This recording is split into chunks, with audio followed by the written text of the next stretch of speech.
खुलुमबाय रायजोफोर दिनै फुंबिलिनि खौराङाव फिन खेबसेबाव बयखौबो बरायनानै लाग्रोबाय। दासिमनि खौरांफोरा जाबाय। गिबि खौराङाव दङ BTC आव मानगोनां हाग्रामा महिलारिनि दैदेननाय BPF दोलोनि सोरखार फैनायनि उनाव आथिखालाव BTC नि दाब दाब जायगायाव थाद'नाय गैयाजासे जौगालु बिथांखिफोरनि अन्थाइ खाम्फाखौ गायसननानै रायजो राजाफोरनि नोजोराव जौगालु हाबा मावनो थांखि लानानै नोगोद कौटि रांनि बाजेटजों अन्थाइ खाम्फाखौ गायसनबोनायखौ नुनो मोनबाय थादों। बेबादिनो थांनाय सानखालि एबा मैया BTC नि सिफ हाग्रामा महिलारिया सानसेयावनो आन्थोर जयै जौगालु बिथांखिफोरखौ मावफुंनो आगान सुरनायखौ नुनो मोनदों। BTC नि गाहाय खुंगिरि एबा BTC नि सिफ हाग्रामा महिलारिया क'क्राझार मेडिकेल कलेज एन्ड देहा फाहामसालिनि मोन 50 बिसिना गोनां क्रिटिकेल केयार सेन्टार लुफुंनो थाखायबो अन्थाइ खाम्फा गायसनदों। बेनि उनाव क'क्राझार हालादलाव डिजिटेल स्टुडिअ लुफुंनो थाखाय अन्थाइ खाम्फा गायसनो। मख'बावनाय जायोदि क'क्राझार बावखुंग्रि BTC बियाबनि सिङाव थानाय हरिनागुरि गामियावबो क'क्राझार मुलुगसोलोंसालिनि एडमिनिस्ट्रेटिभ बिल्डिं लुफुंनो थाखाय अन्थाइ खाम्फाखौ गायसनो BTC नि सिफ हाग्रामा महिलारिया। बे हाबाफारियावनो बाहागो लादोंमोन BTC नि EM देरहासार बसुमतारीजों लोगोसे MCLA आरो गुबुन गुबुन बिबाननि बिबानगिरिफ्रा। बिथांमोननि बाहागो लानायजों मोनसे जथुमा जानानै थाङो। बे समाव मिरु सोरखारनि साख्रिआवलाफोर एबा साख्रि मावग्रा आरो पेन्सनारफोरनि थाखाय मोनसे मोजां खौरां। दानिफ्रायनो साख्रिआवलाफोर आरो पेन्सनारफोरा गिदिर मेडिकेल बिलफोरनि थाखाय गोलाव गोलाव लेखा बिलाइनि गेजेरजों थांनांनाय नंलिया। सावस्रि आरो नखर अनसाइ बिफाना मेडिकेल बिलफोरखौ सुख'फिननो थाखाय सिलिंनि सिमाखौ 5 लाखनिफ्राय बांहोनानै 10 लाख रां खालामदों। गोदान थिरांथानि बायदिब्ला दानिफ्राय मन्त्रि बिफान एबा बिफाननि गाहायफोरा 10 लाख रांसिम मेडिकेल रिइम्बुर्समेन्टनि दाबिफोरखौ थोंजोङै गनायथि होनो हागोन। 10 फेब्रुआरि खालाराव फोसावनाय मावख'नि मेम'रेन्डामाव सावस्रि बिफाना बुंदों दि बे बेलायाव आयदानि सायाव फिन नायबिजिरफिननायनि उनाव बिफाननि गाहायनि मेडिकेल बिलफोरखौ होनायनि दानि सिलिंनि सिमाखौ IFD नि बोसोन गैयालासे 5 लाख रांनिफ्राय बांनानै 10 लाख रांसिम खालामनो थिरांथा लानाय जादों। जुदि माखासे सर्तफोरखौ सुफुंनाय जायो अब्ला बेफोरबादि केसफोराव इन्टिग्रेटेड फाइनान्स डिभिजन IFD नि बोसोन लानायनि सिगांनि गोनांथिया 10 लाख रांसिम दाबि खालामनायनि थाखाय बाहायजानाय नङा। बे थिरांथाया मिरु सोरखारनि साख्रिआवलाफोर आरो पेन्सनारफोरनि थाखाय फाहामथाय खरसानि राहाखौ गोरलै खालामगोन। रायजोआव फिन आरोबाव मोनसे गिख्रंथाव लुथिनाय जाथाय। गोबां समफोरावनो गुवाहाटी नोगोरमायाव हाथियार दिन्थिनानै एबा सिलाइ दिन्थिनानै रां लुथिनाय, सना गहेना खावनाय जाथाय जानायखौ खोनानो मोनबोबाय थादों। बेबायदिनो बरपेटा र'डआव गिख्रंथाव लुथिनाय जाथाय। थांनाय सानखालि साननि समावनो सोलो बाहायनानै साबा दुथां सुबुङा सेनक' मुंनि गहेना श'रुमनिफ्राय रांजों लोगोसे 10 कौटिनिबो बांसिन गहेना लुथिनानै लानानै थांदों। जाय जाथाया ओनसोलावनो मोनसे गिखांनाय थासारि लाबोदों। जाथायनि बागै मिथिनो मोननाय जादों दि गिबियाव CCTVखौ बन्द खालामनानै पिस्तल दिन्थिना श'रुमाव थानाय सुबुंफोरखौ खुगा आरो आखाइखौ खानानै लुथिनानै लाङो होनना मिथि मोनदों। माखासे सिखावफोरा जेराव बेराफारसेथिं पुलिसा जाथायनि बागै मिथिनो मोननाय लोगो लोगोनो जाथायथिलियाव फैनानै जाथायनि सायाव नायबिजिरो आरो दायनिगिरिफोरनि हेंथायै गोख्रोङै अपारेशनखौ खालामगोन होनना खोथा होयो आरो दायनिगिरिफोरखौ हमनो मोनोब्ला आयेन बादियै साजा होगोन होननानैबो फोरमायो पुलिस फारसेनिफ्राय। बे बाथ्राखौ मख'नो गोनांदि बे सिखाव खावनाय जाथाया बरपेटा र'डनि दुर्गाबारि र'डआव थानाय सेनक' गहेना मोनसे श'रुमाव जादोंमोन। जेराव सानावनो साबा सिखावफोरनि मोनसे हानजाया बरपेटा र'डनि दुर्गाबारि र'डआव थानाय सेनक' गहेनानि मोनसे गलायाव हाबनानै नोगोद रांजों लोगोसे गोबां कौटि रांनि सना, रुपा आरो हिरानि गहेनाफोरखौ लुथिनानै लाङो। साबा सिखावफोरनि गेजेराव साफ्रोमबो पिस्तलखौ लानानै एबा हाथियार लादोंमोन। बरपेटा र'ड पुलिस थानानिफ्राय 200 मिटारसो गोजानाव थानाय बरपेटा र'ड नोगोरनि दुर्गाबारि र'डआव थानाय सेनक' गहेनानि गलायाव बे सिखाव खावनाय जाथाया जानानै थाङो। गलानि सामलायगिरि डिम्पल तालुकदारा फोरमायनाय बायदिब्ला सिखावफोरा गावसोरनि पिस्तलखौ दिन्थिनानै एबा गावनो हुमखि होनानै बिथांमोना बेबादि लुथिनानै लांदोंमोन होननानै फोरमायदों आरो दायनिगिरिफोरखौ थाबैनो गोख्रोङै हमनानै साजा होनांगौ होननानै दाबि खालामदों। फैबाय थानाय विधानसभा बिसायख'थिनि सिगां मोनफ्रोमबो राजखान्थि दोलोफोरा बड'लेण्डनि खुंथायाव थानाय BPF दोलोखौ समानै थियारि खालामगासिनो दं होननानै नुनो मोननाय जादों। सिगांनि काउन्सिल बिसायख'थियाव मोन 28 मासि आवग्रिनानै लानायनि उनाव BPF पार्टिया सिगांनिख्रुइ बांसिन फोथायजानायखौ नुनो मोन्दों।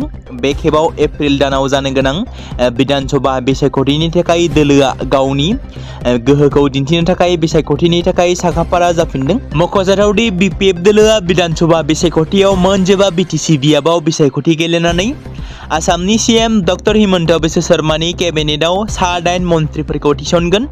दानि हान्थामेला बिफाननि मन्थ्रि चरण बर'जों लोगोसे BPFआ गोदान केबिनेटआव गुबुन 3 MLAफोरखौ मन्थ्रि महरै लानो नागिरदों।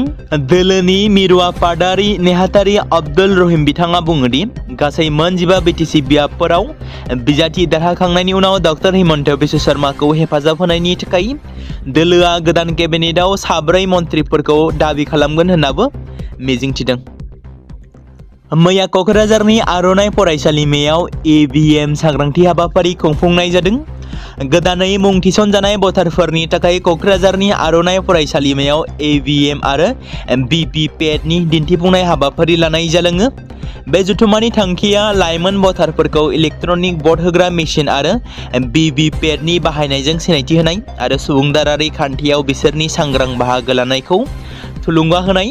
बे हाबाफारिखौ SBIP हाबाफारिनि गेजेरजों भट होगिरिफोरनि सांग्रांथिखौ बांहोनो आरो गिबि खेबनि थाखाय भट होगिरिफोरनि गेजेराव बिसायख'थिनि बाहागो लानायखौ बांहोनो थाखाय खुंनाय जादोंमोन। फरायसाफोरा जथुम्मायाव गोख्रोङै बाहागो लादोंमोन आरो भट होनाय हाबाफारिनि सायाव गावसोरनि सन्देहफोरखौ रोखा खालामदोंमोन। आदिबासि हारिनि सुबुंफोरा फिन आरोबाव ST दाबिनानै सोमावसारदों। साहा हारिनि सुबुंफोर एबा आदिबासि हारिया ट्राइबेलनि सिनायथि एबा ST दाबिनाय, साहा बागानाव थानाय एबा साहा खामानि मावग्राफोरनि थाखाय सानफ्रोमबोनि मजुरिखौ बांहोनाय, हानि पाट्टा होनांगौनि दाबिजों मैया आसाम साहा माहारि फरायसा आफाद, तामुलपुर जिल्ला आफादनि बानजायनायाव तामुलपुर जिल्ला बेंगिरिनि मावख'आव 3 घन्टा धरना हाबाफारि लानाय जादों होनना मिथिमोनदों। तामुलपुर जिल्लायाव उन्दै बैसोआव हाबा जानायनि हेंथायै आरो गथ'साफोरनि रैखाथिनि थाखाय जर'खा सांग्रांथि हानजा सुरनाय हाबाफारि लादों। आसाम गामियारि जौगाखां मिरु SERD जिल्ला खुंथाय आरो गथ' जौगानाय मावथांखि मावखुलि लांगोनानिफ्राय हानजा सुरनाय हाबाफारिखौ जागायो। हानजा सुरनायखौ एडिशनेल कमिशनार डक्टर दीपांकर नाथ आरो CDPO रूपज्योति बरग'हाइ बिथाङा बेखेवनानै होयो। गासै जिल्लायावनो दावबायनाय बे हानजायाव दिन्थिनाय बेनारफोरखौ नुजाथिफैनाय सुबुंफोरा गथ'सा रैखाथिनि थाखाय समायखिरा लानाय महरै सागान होदोंमोन। SERDनि जिल्ला क'र्डिनेटर सिमि बर्मन आरो CWCनि सोद्रोमा गलाब दास बिथांमोना खौरां बिजोंनि गेजेरजों रायजो राजाफोरखौ उन्दै बैसोआव हाबा जानायनि आयेननि फिनजाथायनि सोमोन्दै सांग्रां थानो आरो जायखिजाया जाब्रबथाय थासारियाव 1098 एबा 112 नम्बराव फोनांजाब खालामनो थाखाय खावलायदों। फिन सासे सुबुंनि गोथै सह'खौ बोखांनो मोन्दों। गुवाहाटी नोगोरमानि मोनसे एपार्टमेन्टआव सासे लाइमोननि गोथै सह' मोननाया मोनसे गिखांनाय आरो सोमोनांनाय थासारि लाबोदों। बे गोथै सह'खौ जयनगरनि इन्द्रप्रस्थ एपार्टमेन्टआव मोननाय जादोंमोन। मख'जाथाव दि इन्द्रप्रस्थ एपार्टमेन्टआव गोमोथावै मोननाय गोथै सह'खौ शिबसागरनि मरियान सेतिया होनना सिनायथिनाय जादों, जाय एपार्टमेन्टनि 104 नं खथायाव सेंग्रानि गोथै सह'खौ थैना थानाय थासारियाव नुनो मोन्दोंमोन। मिथिनो मोननाय बायदिब्ला खामानिनि थाखाय गुवाहाटीयाव थांनाय सेंग्राया फुंनि 2 रिंगायाव एपार्टमेन्टआव थानाय गावनि लोगोनि खथायाव थांदोंमोन। सानैबो लोगोआ हरनि समाव गोबां खेब बाहेरायाव ओंखारदोंमोन आरो एपार्टमेन्टनि सिकिउरिटि गार्डआ थांलाय फैलायखौ नुदोंमोन। नाथाय फुंनि समाव जेब्ला गोबाव समनि उनावबो रावबो बाहेरायाव ओंखारालासिनो थाबाय थानायनि उनाव सिकिउरिटिया सन्देह खालामदोंमोन आरो एपार्टमेन्टनि सिकिउरिटि गार्डआ पुलिसनो खौरां हरो। बेनि उनावनो जाथायथिलियाव मेजिस्ट्रेटनि नुजाथिनायाव फरेनसिक हानजा आरो बशिष्ठ पुलिस थानानि पुलिसा नायबिजिरनायखौ जागायनायाव सेंग्रानि गोथै सह'खौ बोखांनो मोनो। बशिष्ठ पुलिस थानानि पुलिसा गोथै सह'खौ बोखांनो हायो आरो पस्टमर्टेम आनजादनि थाखाय गुवाहाटी मेडिकेल कलेज एन्ड हस्पिटालाव दैथायहरो। दासिम बे लाइमोना माबोरै थैखो बेखौ मिथिनाय जायाखै। बे जाथायनि सोमोन्दै बशिष्ठ पुलिस थानानि मावख'गिरिया खौरां बिजोंनि गेजेरजों फोरमायोदि शिबसागरनि मरियाना सेतिया, जाय 29 बोसोर बैसोनि, बिथांनि गोथै सह'खौ इन्द्रप्रस्थ एपार्टमेन्टआव मोननाय जादोंमोन। मोदोमाव जखम जानायनि जेबो सिन गैया। बे बेलायाव पुलिसा दासिमबो जाहोनखौ मिथिनो हायाखै होननानै बशिष्ठ पुलिस थानानि मावख'गिरिया फोरमायो। थैनायनि जाहोनखौ पस्टमर्टेम रिपर्टनिफ्रायसो मिथिनो मोनगोन होनना फोरमायदों। बे समाव नोंथांमोननि गेजेराव फोसावनो लादों मोनसे आलादायै खौरां। आथिखालाव जोंनि माखासे बर' लाइमोनफ्रा बबे लामाजों थांगासिनो? गोबां समफोरावनो नंखाय सोरनिबा सावगारि एबा भिडिअखौ लानानै ससियेल मिडियायाव एबा समाजारि बिजोङाव सोरखौबा लासिंसिं खालामनाय, ब्लेम खालामनाय, समाजनि मुगैथावना जाथायफोरखौ दिन्थिनाय बेफोरबादि खामानिफोरा गोबां खेब जानायखौ नुबोबाय थादों। माब्लाबा राजखान्थिगिरिफोरनि मुं एबा सावगारिखौ लानानै नंखाय आर्टिफिशियेल इन्टेलिजेन्सनि मददै एबा जोहै एडिट खालामनानै हगारो। माब्लाबा बर'नि माखासे आर्टिस्टफोरखौबो नंखाय सावगारि खालामनाय, समाजारि बिजोङाव भाइरेल खालामनाय जाथायफोरा जाबोबाय थादों। बेबायदिनो आरोबाव आर्टिकेलनि बिटिसिनि चिफ हाग्रामा महिलारि आरो बिटिसिनि बारग' चिफ प्रमद बर'नि गेजेराव नारा-नाथा जुजिलायनाय एबा बुलायनाय मोनसे नंखाय एआइनि मददजों खालामनाय भिडिअआ समाजारि बिजोङाव गोसारदों, जेराव खायसे दुथां सुबुंफोरा समाजारि बिजोङाव स्प्रेड खालामनानै होनायखौ नुनो मोन्दों। थारैनो खायसे ससियेल मिडिया सालायगिरिफ्रा मा दिन्थिनो सानदों? माब्लाबा सोरखौबा समाजनि गनायजाथावै सावगारिजों बानसावनाय, माब्लाबा सोरनिबा समाजनि गाज्रि सावगारि गोसारनायखौ लानानै सोरनिबा महर एबा सावगारिखौ लानानै नंगौ होनना बानसावनाय एबा फोसावनाय बेफोरबादि हाबा मावनायनिफ्राय माब्ला गोजान जागोन आथिखालनि लाइमोनफोरा? थांनाय दानफोराव आसामनि दाब दाब जिल्लायाव सिखावै आयेन बेरेखायै गाज्रि हाबा मावग्रा दुथां लाइमोन सिख्लाफोरखौ पुलिस बिफाना हमनानै आयेन बादियै साजा होबोबाय थासेयावबो आसामनि गुबुन गुबुन जायगाफोराव इउनिसेक्स सेलुन एबा दाबाफोराव खायसे दुथां आखुनि लाइमोनफोरखौ माखासे आफादफोरनि अजदाव हमबोबाय थादों। बेल' नङा, क'क्राझार, चिरां, बङाइगाव बायदियाव थानाय माखासे इउनिसेक्स सेलुनफोराव फालांगिरिफोरखौ हमनाय जाथाया गोदान बाथ्रा नङा। बेबायदिनो फिन आरोबाव आसामनि बरपेटा जिल्लानि गंसे दाबायाव पुलिस बिफाना साब्रै आइजो एबा सानै आइजो आरो सानै हौवाखौ एरेस्ट खालामदों। मोनसे स्रोत सुलुंनि सायाव बिथा खालामनानै बरपेटा पुलिसआ बरपेटानि नगाव ओनसोलाव थानाय ग्रीन काजिरंगा दाबायाव नोजोर होनानै सिग्रोमो। लामा सेरनि जाग्रा आदारनि आन्दोआव आयेन बेरेखा आरो गाज्रि खामानि मावगासिनो दं होननानै जायगानि थागिबिफ्रा खनले खनले अजद होबोबाय थानायनि उनाव बे अपारेशना जागायो। पुलिसनि फारसेनिफ्राय मिथिहोनाय बायदिब्ला बे फसंथाना गोबाव समनिफ्रायनो गाज्रि फालांगिनि मोनसे मिरु जानानै दंमोन। जायगानि सुबुंफ्रा बेखौबो दाबि खालामदों दि साहिदुल इस्लाम मुंनि सासे सुबुङा बे आयेन बेरेखा खामानिखौ सालायगासिनो दंमोन। सिग्रोमनाय समाव पुलिस बिफाना बे जायगानिफ्राय सानै हौवा आरो सानै आइजोफोरखौ खायो। गोबां दायगोनां मुवा बेसादफोर लोगोसे जब्द खालामनो हादों। साब्रै दायनिगिरिफोरखौ आरोबाव सोंनाय फिननायनि थाखाय बरपेटा पुलिस थानासिम लानानै थाङो। फार्स्टिं अपारेशननि समाव दाबानि बिगोमाया दासान्दि खारखोमानानै दं। पुलिसआ बिथांखौ नागिरनानै हमनो थाखाय अपारेशनखौ आरोबाव खालामदों होनना पुलिस फारसेनिफ्राय फोरमायदों। मिरु लाइमोन गांखं इउपिपिएल दोलोनिफ्राय एपीएससी सीसीई 2025 आरो 2026 आव उथ्रिसार जानो हानाय बिजाथिफोरखौ बरायदों। मख'जाथाव दि साननैसो सिगाङाव आसाम हादोरसानि देरसिन आनजाद एपीएससी आनजादनि फिथाइ फोसावनाय बादियै बर'निफ्रायबो गासै सा9 बिजाथिफोरा उथ्रिसार जानो हानायजों लोगोसे बर' हारिनि गेजेराव गोग्गानाय लाबोनो हादोंमोन। मख'नो गोनां बाथ्रा दि बिटिआरनि बारग' चिफ प्रमद बर', थामहिनबा बारग' गाहाय खुंगिरि प्रमद बर'नि दैदेननायाव बड'फा सुपार 50 मिशनाव सा6 बिजाथिफोरा उथ्रिसार जानो हादों होनना बे समाव मिरु लाइमोन गांखं इउपिपिएल दोलोनिफ्राय बरायनानै लादों। फारियै उथ्रिसार जानो हानाय बिजाथिफोरा हर्षजित बसुमतारी, जाय एसीएसआव, मुसुखा ब्रह्म, आसाम फाइनान्स सार्भिसआव, Prasenjit Mushahary, superintendent of industries, Victor Talukdar, inspector of taxes, Debi Daimalu Basumatary, excise inspector, Clinton Swargiary, जाय सुपारिनटेन्डेन्ट अफ इन्डास्ट्रिज। बिटिसिनि चिफ हाग्रामा महिलारिया खोथा होखानाय बादियैनो क'क्राझार मेडिकेल कलेजाव मोन 50 बिसिना गोनां क्रिटिकेल केयार सेन्टार लुफुंनो थाखाय दिनै अन्थाइ खाम्फा बेखेवदों। बिटिसिनि गाहाय खुंगिरि हाग्रामा महिलारिजों लोगोसे सावस्रि बिफाननि मावफुं सोद्रोमा देरहासात बसुमतारी बिथाङाबो बाहागो लादोंमोन। मोनसे दुखुनांथाव खौरां, शिलं लकसभा बियाबनि एमपि हिरिकी चिंकना लोगोफोरजों फुटबल गेलेनाय समावनो हरखाबै रुंसारि जाबाय। मिथिनो मोननाय बायदिब्ला 54 बोसोर बैसोनि चिंकना लोगोफोरजों फुटबल गेलेनो थांदोंमोन आरो बे समावनो बिथाङा हरखाब फुटबल गेलेबाय थानाय समाव गोग्लैदोंमोन। लोगो लोगोनो फाहामसालियाव बिथांखौ लांदोंमोनब्लाबो फाहामसालिनि माखासे मावख'गिरिफ्रा बिथांखौ रैखा खालामनो हायासै। रिकी जे सिंहनि दुखुनांथाव रुंसारि जानाया समाजारि बिजोङाव गोबां गोसारदों आरो सावरायजानायखौ नुनो मोन्दों। एमपिआ फुटबल गेलेबाय थानाय समावनो हरखाबै लोमजादोंमोन एबा गोग्लैनानै गोब्राब थासारियाव जोखोम जादोंमोन। बिथांखौ लोगो लोगोनो देहा फाहामसालियाव थिसनदोंमोनब्लाबो हरावनो जोबथाहांबोयो। बे खौराङा आसामनि नसुंसेयारि रायजो मेघालयावल' नङा, गासै हादोरावनो दुखुनि साया लाबोदों। बिजेपिनि एमपिनि थैनायखौ शिलंनि सुबुंफ्रा गोरलैयै बुजिनो हायाखै आरो फोथायनो गोब्राब मोनदों। खौरां मोनबावनाय बायदिब्ला बृहस्पतिबारनि बेलासियाव एमपि सिंआ मावलाय मावबियुंनि मोनसे गेलेग्रा फोथाराव सासे लोगोजों जोलुर गेलेनो थाखाय थांदोंमोन आरो गेलेबाय थानाय समावनो हरखाबै बिथाङा गोग्लैदोंमोन। बिथांखौ थाबैनो हरखाब फाहामथाय होनो थाखाय खाथिनि मावबियां कमिउनिटि हेल्थ सेन्टार (CHC) आव लानानै थांनाय जादोंमोन। बै समाव सेन्टाराव डक्टर गैयैनि थाखाय बिथांखौ गुबुन देहा फाहामसालिसिम दैथायहरनाय जादोंमोन। उनाव बिथांखौ एडभान्स फाहामथायनि थाखाय जवाइनि डक्टर एस. गार्डस रबार्ट्स हस्पिटालाव दैथायहरनाय जादोंमोन। देहा फाहामसालिनिफ्राय खौरां मोननाय बायदिब्ला मेडिकेल हानजाया मेंनो रोङै नाजादोंमोन, नाथाय दसे समनि उनावनो बिथांनि जिउआ गोमायो।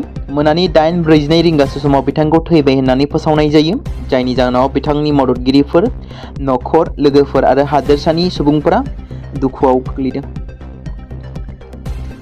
बिहारनि गुबुन गुबुन जायगाफोराव गोबां दावखाफोरनि सोमोनांथाव थैनायनि उनाव सोरखार फारसेनिफ्राय बार्ड फ्लु गोसारनायखौ रोखा खालामदों, मानोना गोथै सहनिफ्राय लानाय सेम्पुलाव H5N1 भाइरासनि पजिटिभ मोननाय जादोंमोन।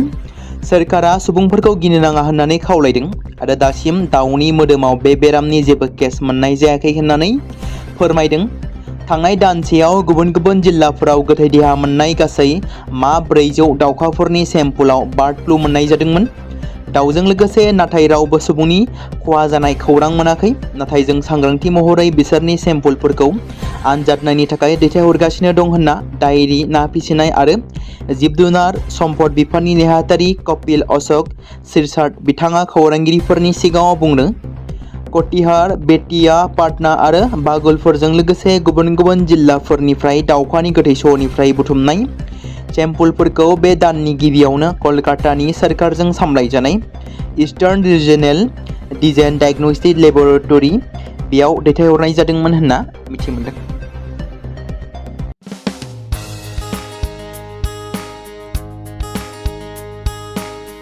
बे समाव मोनसे गोजोनथाव खौरां, बिटिसि हालामनि रायजो राजाफोरनि थाखाय मोनसे गोनां फोसावथाय। क'क्राझार जिल्लानि सिङाव थानाय बड'लेण्ड एकाडेमि सिनियर सेकेन्डारि स्कुला लानानै फैदों गोजोनथाव खौरां। बड'लेण्ड एकाडेमि सिनियर सेकेन्डारि स्कुला 2026 आरो 2027 सोलोंथाइ बोसोरनि थाखाय लानानै फैदों नार्सारिनिफ्राय लानानै थाखो 9 सिम फरायसा आरो फरायसुलिफोरनि गुनगोनां सोलोंथाइनि थाखाय खम बेसेनावनो गोदानै मुं थिसननायनि खाबुखौ होगासिनो दं। मख'जाथावदि क'क्राझार जिल्लानि हल्टुगाव आउटपस्टआव थानाय क'क्राझार तिनिआलिनि बड'लेण्ड एकाडेमि सिनियर सेकेन्डारि स्कुला गुनगोनां सोलोंथाइ होनायजों लोगोसे थाखो 9 नि थाखाय इलेक्टिभ साबजेक्ट महरै मेथामेटिक्स, जिअ'ग्राफि, हिन्दी, हिस्टरि बायदि आयदाखौ लानो हागोन। मोजां सोलोंथाइ लानायनि अनगायैबो बड'लेण्ड एकाडेमि सिनियर सेकेन्डारि स्कुलाव उफ्रा सोलोंथाइ हिसाबै environment field study, English speaking course बायदिखौ लाफानानै सोलोंथाइ लानो हागोन। बेनि अनगायैबो गोजान लामा हान्थिनानै फरायग्रा फरायसा फरायसुलिफोरनि थाखाय आलादा आलादायै मोजां हस्टेलाव थानानै फरायनो हानायनि खाबुफोर होनाय जादों। बेनि थाखाय नोंथांमोना आबुङै मिथिबावनो थाखाय एबा थोंजोङै फोनांजाब खालामहर 9101 488 399 जानबुं नम्बराव। बे समाव मोनसे गोनां फोसावथाय, बर' सावथुन नायनानै मोजां मोनग्रा गासै बर' रायजो राजाफोरनि गेजेराव लानानै फैदों मोनसे बर'नि OTT प्लेटफर्म गोनां, जाय प्लेटफर्मनि गेजेरजों नोंथांमोना बर'नि गोदान गोजाम सावथुनफोरखौ नुनो मोनगोन। थांनाय माखासे बोसोर सिगां बर'नि गेजेराव लानानै फैनाय निउबो एप बायदिनो फिन आरोबाव लानानै फैदों बर' रायजो राजाफोरनि थाखाय। बे बाथ्राखौ मख'नाया गोनांदि 2025 मायथाइनि जानुवारि दानाव ओंखारनाय आंगो स्ट्रिम मुंनि मोनसे OTT प्लेटफर्म गोनां निउबो एपनि गेजेरजों नोंथांमोना गोबांथार बर'नि सावथुनफोर जेरै ट्रेजेडि, रमान्टिक, एक्सन आरो कमेडिजों बुंफबनाय सावथुनफोरखौ नुनो मोनगोन। जेरै सनानि नखर, थांखि गैयै समाज, अनसुला आफा, हिर', बिमा बायदि बाजै, अर, थैसाम, वान्टेड, संदान आरो रं नाम्बार बायदि सावथुनफोरा मख'जाथाव।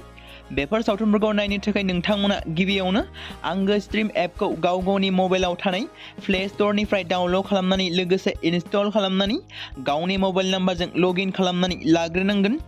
बेनि उनाव नोंथांमोना गोबांथार नुनो मोनै सावथुनफोरखौ गुगोल पे, फन पे आरो पेटिएमजों रं नाम्बार सावथुनखौ नायनो थाखाय 60 रां आरो संदान सावथुनखौ नायनो थाखाय 80 रां, वान्टेड सावथुनखौ नायनो थाखाय 60 रां, थैसाम सावथुनखौ नायनो थाखाय 60 रां बेबायदिनो गोबांथार नुनो मोनै सावथुनफोरखौ नायनो थाखाय सुबिदा खालामनानै होदों आंगो स्ट्रिम प्लेटफर्मा। फिन नोंथांमोननि गेजेराव फोरमायबावनो लादों बर' सावथुन नायनानै मोजां मोनग्रा गासै बर' रायजो राजाफोरनि गेजेराव लानानै फैदों मोनसे बर'नि OTT प्लेटफर्म गोनां, जाय प्लेटफर्मनि गेजेरजों नोंथांमोना बर'नि नुनो मोनै सावथुनफोर जेराव गोदान गोजाम सावथुनफोरखौ नुनो मोनगोन। बे बाथ्राखौ मख'नाया गोनांदि 2025 मायथाइनि जानुवारि दानाव दिहुनजानाय आंगो स्ट्रिम मुंनि मोनसे OTT प्लेटफर्म गोनां एपनि गेजेरजों नोंथांमोना गोबांथार बर'नि ट्रेजेडि, रमान्टिक, एक्शन आरो कमेडिजों बुंफबनाय सावथुनफोरखौ नुनो मोनगोन। जेरै रं नाम्बार, संदान, वान्टेड, थैसाम, अर, बिमा बायदि बाजै, हिर', अनसुला आफा, थांखि गैयि समाज, सनानि नखर बायदि बायदि सावथुनफ्रा मख'जाथाव। बेफोर सावथुनफोरखौ नायनो थाखाय नोंथांमोना गिबियावनो आंगो स्ट्रिम एपखौ गावनि मबाइलाव थाखानाय प्ले स्ट'रनिफ्राय इनस्टल खालामनानै गावनि मबाइल नाम्बारजों लगइन खालामखांनायनि उनाव नोंथांमोना गोबांथार नुनो मोनै सावथुनफोरखौ गुगोल पे, फन पे आरो पेटिएमजों रं नाम्बार सावथुनखौ नायनो थाखाय 60 रां, संदान सावथुनखौ नायनो थाखाय 80 रां, वान्टेड सावथुनखौ नायनो थाखाय 60 रां, थैसाम सावथुनखौ नायनो थाखाय 60 रां बेफोरबायदिनो अर सावथुनखौ नायनो थाखाय 60 रां पे खालामनांगोन। बेबायदिनो गोबांथार नुनो मोनै बर' सावथुनफोरखौ नायनो थाखाय सुबिदा खालामनानै होदों आंगो स्ट्रिम प्लेटफर्मा।